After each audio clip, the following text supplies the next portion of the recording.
ప్రజలకి తెలియజేసేదేంటంటే 15 ఏళ్ల క్రితం ఊరొదిలేసి వెళ్ళిపోయిన ముసలయ్యకి, సారా కొట్టు గంగులకి తల విషయంలో వచ్చిన తగాదాని రేపు రాయుడు బాబు రచ్చబండ దగ్గర తీర్పు చెబుతారు గనక 50 మంది రావాల్సిందహో. ఇవాళ గొడవేటో చెప్పు పంతులు. ఇదో ఈ ముసలయ్య ఊరు వదిలి 15 ఏళ్ల క్రితం పారిపోయా. ఇతనుండే కొంప దుమ్ముతో ధూళితో బూజుతో శాస్త్ర ప్రకారం దెయ్యాల కొంపలా మారిపోయి పాపం గంగయ్యనబడే ఈ పెద్ద మనిషి ఊరి పెద్దల అనుమతితోనే దాన్ని తీసుకున్నాడు, బాగు చేసుకున్నాడు. సందేహం లేదు, దానికి ఎంతో డబ్బు కష్టము ఖర్చయినాయి. మళ్ళీ ఈ ముసలయ్య 15 ఏళ్ల తర్వాత తిరిగొచ్చి ఆ కొంప నాదే, నాకే ఇవ్వాలని అల్లరి మొదలెట్టాడు. ఎవడే నేనే గొడవ చేయలేదు బాబు. చేపల కూర కబుర్లు చెప్పకోవా. ఊళ్ళో పెద్ద మనుషులు మేము అబద్ధం చెప్తున్నాం అంటావా? సందేహం ఏముంది? ఇందుకనే శిక్ష వేసేయటండి. నువ్వు మట్టగెరసలా ఊరికి గింజుకు పోకో. విషయమేంటో ఎన్నాయి. నువ్వేమంటావు ముసలయ్యా? రాయుడు బాబు, నా స్థలం నాకిమ్మని ఆ గంగయ్యని అడిగాను, అంతే బాబు. గంగయ్య, నువ్వు చెప్పుకునేది ఏమన్నా ఉందా? అయ్యా, ఏళ్ళకి ఏళ్ళు ఖర్చు పెట్టి ఆ ఇంటిని స్థలాన్ని బాగు చేసుకున్నాను. ఏడాది తమకి ఇంటి పన్ను కింద 100 కట్టాను. ఇప్పుడు దాన్ని అడిగి ఇచ్చేస్తే నేను బికారాన్ని అయిపోయి బజార్ని పడిపోతాను. ఇక తమరే న్యాయం చెప్పాలి. ఈ ముసలయ్య అనే ఆసామి చెప్పా పెట్టకుండా ఊరు వదిలిపెట్టి వెళ్ళిపోయి తన కొంపని ఇటు పెద్దల చేతుల్లో గాని అటు చుట్టాల చేతుల్లో గాని పెట్టకుండా వెళ్ళిపోయాడు. 1 ఏడు కాదు, 2 ఏళ్లు కాదు, 15 ఏళ్లు పోయిన తర్వాత తిరిగొచ్చి నా ఆస్తి నాకు కావాలి అంటున్నాడు. సరే సబువే. కాని గంగయ్య అనబడే ఈ పెద్ద మనిషి మంచి మనిషి, పెదల తల్లో నాలుకలంటోడు. అలాగా ఇలాగా కాదు, ఎన్నో రకాలుగా డబ్బు ఖర్చు పెట్టి ఎంతో చంపడి దాన్ని శుభ్రం చేసుకుని దాంట్లోనే కాపురం ఉంటున్నాడు. పైగా ప్రతి సంవత్సరం పంచాయతీకి పన్ను కూడా కడుతున్నాడు. 15 ఏళ్ల క్రితం పారిపోయిన ఈ ముసలయ్య వచ్చి ఇలా ఆస్తి నాది అంటున్నాడు. కానీ నిజానికి ఆస్తి మీద సర్వాకులు గంగయ్యకే ఉన్నాయని, ముసలయ్యకి ఎంత మాత్రం లేవని ఘంటాపదంగా ఏకగ్రీవంగా తీర్మానించడం అయినది. సందేహమే ఉంది. శాస్త్ర ప్రకారం తమరి తీర్పు ఎదురులేని తీర్పు. ఏమంటారు? అన్యాయం, ఇది అన్యాయం. నేను లేనని చెప్పి నా తలం మరొకటి స్వాధీనం చేసుకుంటే అది న్యాయమేనని తీర్పు చెప్పే మీరు పెద్దలు కాదు, దుర్మార్గులు. నాది మరొకటి దోచుకుంటే ఆని దండించక ఆడికి వస్తాసు పలికే మీరు మడుసు కాదు, రాక్షసు. నోరు మూయి. ఏట పొగరమూతు మాటలు. ఆ భాష ఈ ఊళ్ళో చెల్లదు. ఇక్కడ పెద్ద మనుషుల్ని నువ్వు అడ్డమైన మాటలతో అవమానించినందుకు కొరడాతో డజను కాజాలు ఇచ్చి ఊరవతలకి సాగనంపేమని తీర్పు చెప్పడం అయినది. రాముడు, ఇచ్చే కాజాలు.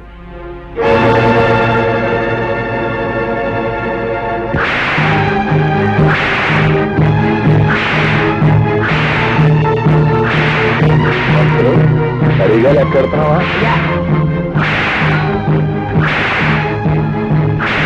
అయ్యా, అవరు ఘనంగా తగవులు విడగొట్టి శాస్త్ర ప్రకారం ధర్మాన్ని నిలబెట్టారు. ఇక మనం బయలుదేరామా? ఏమిటి? పంతులు చచ్చినాడా? ఏంటాడు చెప్పే ధర్మం? సొమ్ము లేనాన్ని, సత్తు లేనాన్ని లోకు చేసి అన్యాయం చేసి అన్ని సాగుపట్టడం అంటా మీరు చెప్పే ధర్మం? ప్రాణానికి భయపడి ఈ పెదలంతా మీరు చేసే పాపాలు చూస్తా ఊరుకున్నారా? ఏదో ఒక రోజు మీ పాపం పండి మండి మాడి మజాలైపోతారు సచ్చినాళ్ళారా. పద వెళ్దాం, పద. అయ్యా, ఎవరు ఎందరినోళ్లనో ఊహించారు. శాస్త్ర ప్రకారం ఈ వృద్ధురాలు నోరు కూడా మోయించి ఊరికి మహోపకారం చేయకూడదు. అడే ఏమిట? ఏమీ లేదు. ఊరందరి నోళ్ళు ముయించే హక్కు మనకు ప్రవరించారు. మన నోరు ముయించే హక్కు దానికి దేవుడే ఇచ్చాడు. ఏమిటి? అర్థమైందా? పదపోదాం. వచ్చేసావా తల్లి? ప్రయాణం బాగా జరిగిందా తల్లి? ఏం బాగా నాన్న, బస్సు 3 సార్లు ఆగిపోయింది. బండి 4 సార్లు బోతులో పడిపోయింది. ఎక్కింది రాయుడు గారు అమ్మాయిని తెలుసుకోలేని ఆ బస్సుని బండిని పెట్రోల్ పోసి తగలెట్టినా తప్పులేదనిపించింది. మరోసారి అలా జరిగితే ఆ పని నేనే చేసేస్తాను. అమ్మ ఎలా ఉంది? వయసు మళ్ళినా తిరగలి రాయిలా తిరుగుతూనే ఉంది. ఎంత తిన్నా అరుగుతూనే ఉంది. హాయ్ పంతులు గారు. కులాసాయనే ఉందమ్మా. నువ్వు దాని జోలికి పోకుండా ఉంటే నిక్షేపంగా ఉంటుంది. ఏమిటి లింగం గారు, వేళ తప్పకుండా మీరు తాగడం తప్ప మీ ఆవిడ నెల తప్పడం గురించి? చిన్న పిల్లవి, అంత పెద్ద విషయాలు. మీ అంత పెద్ద కాకపోయినా నేను పెద్ద మనిషి అయిందానేనండి. అలాగేనమ్మా, ప్రయాణంలో బాగా అలసినట్టున్నావు. వెళ్ళి నీళ్లు చూసుకోమ్మా. లింగం గారి పెళ్ళమే ఇంకా నీళ్ళాడలేదు. పెళ్లి కాని దాన్ని నేను నీళ్ళోసుకోవడం ఏంటి? అబ్బా, మొత్తానికి ఎలాగైతే అందరినీ ఓ దులిపేసిందయ్యా. ఏమిటో పిచ్చి పిల్లంతా వాళ్ళ అమ్మ పోలిక. ఆవిడ కూడా పోయే వరకు ఏదైనా విషయం వస్తే తమాషగా ఓ దులిపోయేది. ఈ దురుపుడు వ్యవహారం ఉంది చూశారు, ఇది కుటుంబానికి ఎంతో శుభప్రదం అని శాస్త్రాలు ఘోషిస్తున్నాయి. అలాగా అయితే చేయకూడదు. దండాలండి. రారా గంగులు, మా వామద్దు పట్నం చెప్తూ పారం వచ్చాడండి. తమకి ఇచ్చేద్దామని వచ్చానండి. నువ్వు తీర్పు నీ తరపుని చెప్పామని ఆనందంతో పారినట్టుకు సరే నీ పేరు చెప్పే పుచ్చుకుంటాం. ఇల్లు వస్తానండి. నమస్కారం నాయుడు గారు. రావయా, కూర్చో. రోజంతా కనిపించకపోయినా గ్లాసులు వచ్చే వేళకి వచ్చి కూర్చుని పోతావు చలపతి.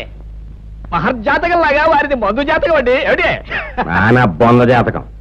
రాయుడు గారి స్కీమింగ్ ప్రకారం పట్నం వెళ్ళి ఆ యానాద్రావుడి పొలం చక్కని నొక్కేయడానికి కోట్ల చుట్టూ తిరగలేక తెస్తున్నా. నువ్వు ఎక్కడ తెస్తావు? ఏదో పారిని మింగేవు అంటే మళ్ళీ బతికేస్తావు. వెళ్ళిన పని అయిందా?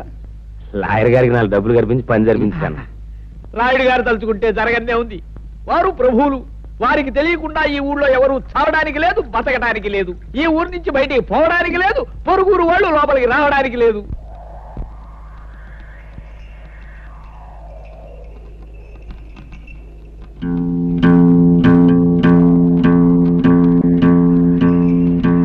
అరివో సాంబా. గురు, ఇప్పుడు మనం ఏం చేస్తున్నారా? ఈ ఆట కొట్టి చూపిస్తావు గురు. నువ్వు ఎప్పుడు కరెక్టే. తాజా వార్త, తాజా వార్త. రాయుడు గారి అనుమతి లేకుండా మన ఊరు పొలిమేరలు దాటి ఓ గూడు బండి మన ఊర్లోకి వచ్చేస్తుంది. అందులో ఉన్న ఆసామి ఎవడో గాని కాసేపట్లో ఇక్కడికి వచ్చేస్తాడు. తాజా వార్త, తాజా వార్త. గూడు బండైనా గూడ్సు బండైనా సరే మా నాన్న అనుమతి లేకుండా ఊళ్ళో రావడమా? సమ్మతించను. గురు, నువ్వు సమ్మతించినా సమ్మతించినా ముంగోళ్ళతో పుడుతూ వచ్చేస్తుంది బండి. పర్మిషన్ లేకుండా రావడమే కాకుండా పైగా మూగలు తప్పుడు ఒకటే. అదిగో సాంబా. గురు, ఇప్పుడు మనం ఏం చేస్తున్నారా? బండి నాపి శాంతి లేపి ఫటఫట్లాడించి మీ నాన్న పరువు నిలబెడతావు. కరెక్ట్.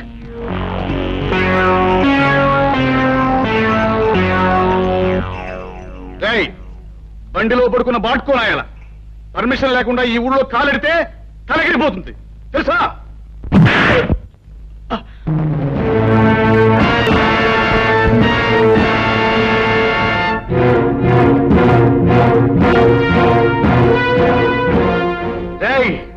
ఈ రాయుడు కొడుకునే తంతావురా?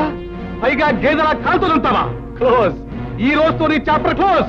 అయ్యో సాంబా. గురు, ఇవాళ వీడిని మనం ఏం చేస్తున్నావురా? ఈ వేళ వీడి చాప్టర్ క్లోజ్ చేస్తాం గురు.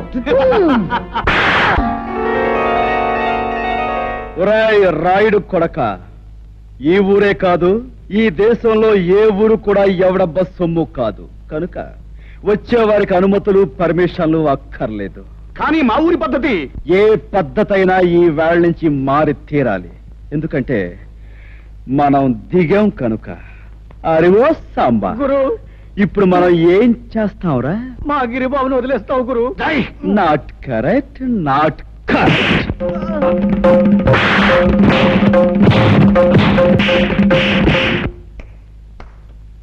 రాయ్, వాడిని తీసుకువెళ్ళి మూతి మీద మొహం మీద కాపులం పెట్టండి. రైట్. 100 200 వేసుకో బాబా, తొందర వేసా.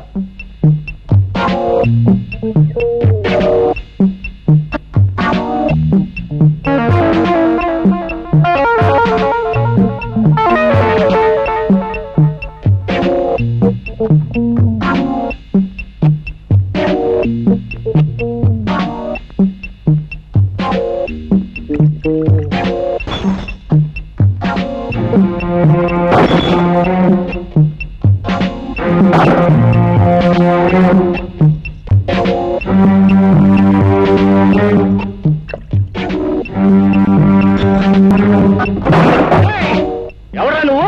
నిన్ను చెడుగు చేస్తాను. ఈ స్థలం తాలూకా యజమాని అనుమతి లేకుండా నువ్వు ఇక్కడ సారా కొట్టు పెట్టినందుకు నిన్ను ఫుట్బాల్ ఆడించేస్తాను. ఏరా, పరగడుపునే ఫుల్లుగా పుచ్చుకుని వచ్చావా? స్థలము యజమాని అంటున్నావు. ఇక్కడి నుంచి నోరు మూసుకుని వెళ్ళకపోతే అది అలా నోరు మూసుకో. చూడు, ఈ స్థలం నాది, ఈ ఇల్లు నాది కాదని ఎవరైనా అన్నాడే అనుకో, వాడి తలకాయ లేచిపోద్ది. నువ్వు నీ సామాన్తో అరగంటలో ఇక్కడి నుంచి ఖాళీ చెయ్యకపోతే నిలువున చీరేస్తాను. సంజయ్,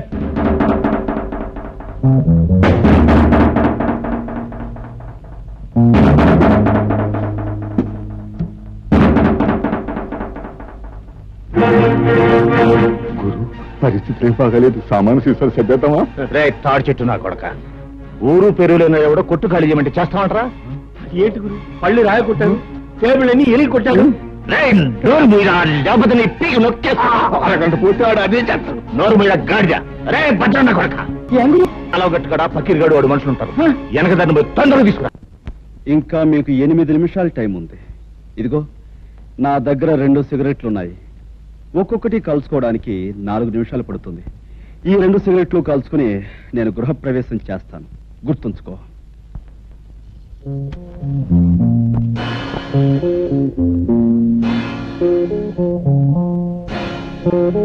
ఆ పకీర్ గారు మనుషులు ఇంకా రాలేదేనా? అదృష్టవంతులు వాళ్ళు ఇంకా రారు. ఓరి నా కొడక, నీకు దండం పెడతాను. నువ్వు నోరు మూయరా.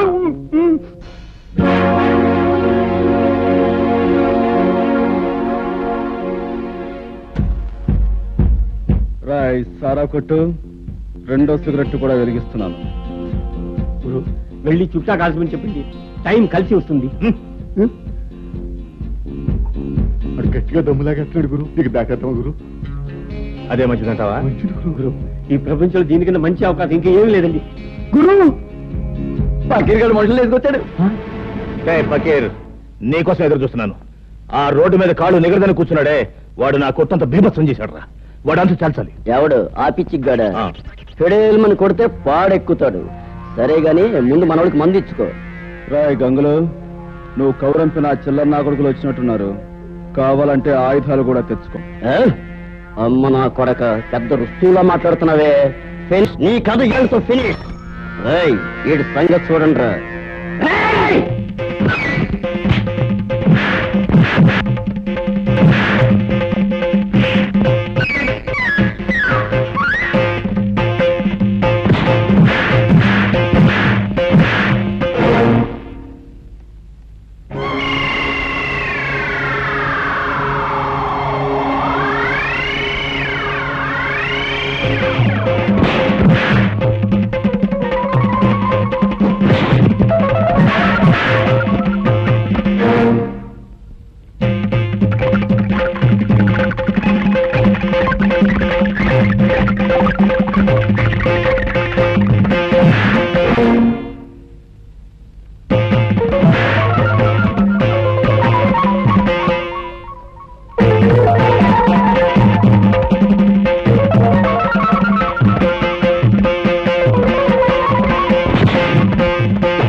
ఇల్లు ఖాళీ చేశారా? రేయ్, ఇంకా నేనున్నాను రా.